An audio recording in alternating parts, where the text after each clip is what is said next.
जय श्री राम राम राम नमस्कार। Education system Bihar में आपका स्वागत है। एसटीटी शिक्षक अभ्यर्थियों के लिए बड़ी खबर निकलकर सामने आ रही है। सभी विषय के अभ्यर्थियों के लिए महत्वपूर्ण है। 7वें चरण के सभी टीईटी एसटीटी क्वालिफाइड अभ्यर्थी ध्यान दें। जैसा कि हेडलाइन आप लोग देख रहे होंगे, इन सभी महत्वपूर्ण बिंदुओं पर बात करने वाले हैं। गलत ऑप्शन आंसर केस से क्या प्रभाव पड़ेगा, इससे पहले देख लेते हैं क्वेश्चन कहाँ से लिया गया है। आखिर क्वेश्चन कहाँ से लिया गया है, तो देखने से यह स्पष्ट होता है किसी न किसी वेबसाइट से लिया गया है। सभी विषय की बात कर रहे हैं, या फिर कोई बुक होगा ऐसा, उससे लिया गया होगा, कॉपी किया गया होगा। तो ऐसे में उस वेबसाइट पर जो आंसर दिया गया होगा और कई जगह से विचार भी किया गया होगा और उसी को सही माना जाएगा। जो फाइनल दे दिया गया है आंसर, उसी को सही माना जाएगा। और आगे बात करने वाले हैं, एक ही क्वेश्चन का आंसर अलग अलग वेबसाइट पर अलग अलग दिखाया जा रहा है। ऐसे में बोर्ड जिसको मान लिया है वही अब फाइनल माना जाएगा। आप लोग समझ सकते हैं, जिसको बोर्ड मान लिया है वही फाइनल माना जाएगा। बात कर रहे हैं गणित के बारे में, तो गणित में भी आप लोग जान सकते हैं क्वेश्चन पेपर का लेवल कुछ शिफ्ट में ग्रेजुएशन और आईटी लेवल का था, तो कुछ में बच्चा वाला था। 14 सितंबर के आसपास, हाँ यही होगा, और 10-11 को टफ था क्वेश्चन। तो ये बात है।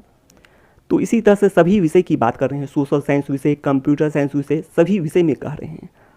तो यही होगा, वेबसाइट से कॉपी जो किया होगा उसमें जो आंसर दिया होगा उसको फाइनल माना होगा सभी जगह से विचार करने के बाद।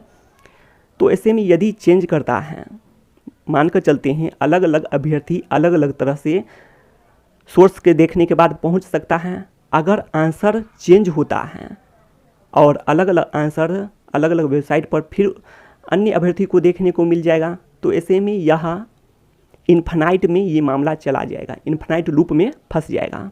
समझ सकते हैं। आगे इस पर भी आगे बात करने वाले हैं। कुछ क्वेश्चन भी दिखाने वाले हैं जो कि बिल्कुल विवादित है, जिस पर अभी केस हो रखा है और जिसका एक बार केस भी हुआ है और सुनवाई हुआ है।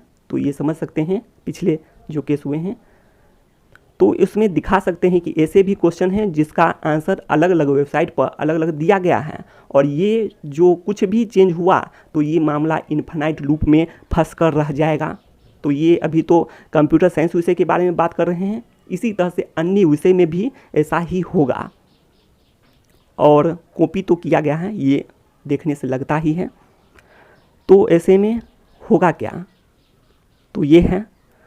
तो इसको देखने के बाद लगता है कि जो मेरिट का कॉलम है, कारण ये है कि आप लोग देख सकते हैं मेरिट में जाने की होड़ लगी हुई है और इसके कारण कई याचिकाएं लंबित हुए हैं, जो कि मेरिट के कारण ही तो इतनी याचिकाएं शुरू से अंत तक होते आ रहे हैं। यहाँ तक कि जो भी हैं अभी भी मामला लंबित ही है मेरिट नोट इन मेरिट का। तो ऐसे में जो मेरिट का कॉलम है हटेगा, तो यही हो सकता है प्रभाव में बात कर रहे हैं। कारण यह है कि 12 मार्च को जैसा रिजल्ट आया क्वालिफाइड के रूप में वही उचित और तर्कसंगत है और सभी का रिजल्ट है। और ये सब बात है, आरटीआई का रिप्लाई 30 दिनों तक में, अब तो बातें भी होने लगी हैं। वही लोग अब बातें भी करते हैं, आरटीआई का रिप्लाई 30 दिनों तक ही उचित है। और बाद में इतने 1 साल बीत जाने के बाद अब ऐसा होने लगे तो ये मामला इन्फिनाइट लूप में फंस कर रह जाएगा बिहार एसटीटी का। आप लोग समझ सकते हैं। और काफ़ी समय बीत चुके हैं, 1 साल से अधिक समय बीत चुके हैं, वैसे भी आप लोग देख चुके हैं। तो यही बात है। आगे बात करेंगे कंप्यूटर साइंस विषय के बारे में भी अगले वीडियो में, और दिखाने वाले हैं विवादित क्वेश्चन जिसका आंसर अलग अलग वेबसाइट पर अलग अलग दिया गया है और उसी क्वेश्चन को पकड़कर और केस में झोंक दिया गया है। तो ये बात है और इससे इन्फिनाइट लूप में ये चला जाएगा। कारण ये है कि उसके बाद को कैंडिडेट को मान लिया गया, तो फाइनल जो दिया गया था पहले उसी अनुसार से फिर दूसरा अभ्यर्थी जाकर केस कर दिया जाएगा। तो यही बात है। तो देखेंगे आगे भी। तो कॉपी जो किया गया है उस अनुसार से उसका सही है बोर्ड का, आप लोग मानिए इस बात को।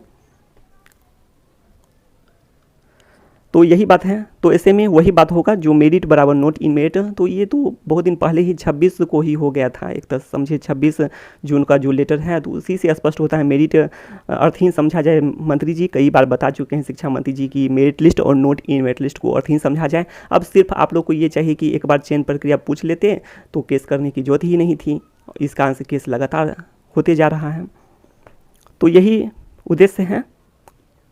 वैसे लगता है कि जो बातें हैं अब तो हो चुकी है, बराबर है, सभी क्वालिफाइड हैं। मंत्री जी स्पष्ट कर चुके हैं कि शिक्षा मंत्री जी मेरिट लिस्ट में हैं या फिर नोट इन मेरिट लिस्ट में, सभी क्वालिफाइड हैं, सभी पात्र हैं, सभी आवेदन कर सकते हैं।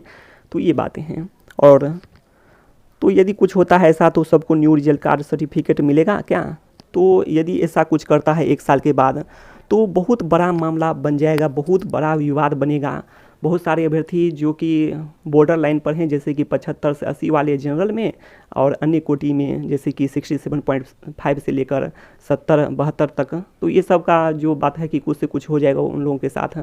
तो ऐसे में मामला काफ़ी तूल पकड़ लेगा, काफ़ी हाईलाइटेड हो जाएगा और इसके बारे में आप लोग कल्पना नहीं कर सकते हैं। तो यही होगा और बहुत दिनों तक मामला लंबित रहेगा।